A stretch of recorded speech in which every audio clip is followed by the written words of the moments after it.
Recent టైమ్స్లో నాకు మళ్ళీ మళ్ళీ తాగాలనిపించే ఈ కర్బూజా జ్యూస్ ఎలా చేస్తున్నానో చూడండి. మీరు కూడా నచ్చితే ఒకసారి ట్రై చేయండి.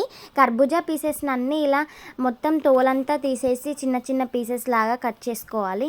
ఆ కట్ చేసుకున్న ముక్కలన్నీ మిక్సీ జార్లోనైతే వేసుకొని అందులో కొన్ని అయితే బాదాం అయితే యాడ్ చేసుకున్నాను నేను. అండ్ అలాగే మిల్క్ అయితే యాడ్ చేసుకున్నాను. No water, no ice cubes, బాదాం అండ్ షుగర్, మిల్క్ని అయితే యాడ్ చేసుకొని కొంచెం థిక్ కన్సిస్టెన్సీ వచ్చేలాగా మిక్సీ పట్టుకోవాలి.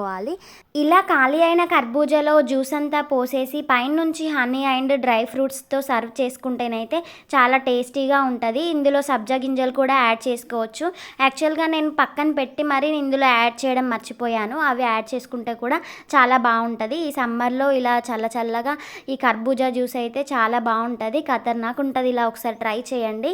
మీరు ఎలా చేస్తారో అనేది కామెంట్ చేయండి. వీడియో నచ్చితేనైతే లైక్ చేసి షేర్ చేయండి. అండ్ మర్చిపోకుండా నా ఛానల్ని సబ్స్క్రైబ్ చేసుకోండి.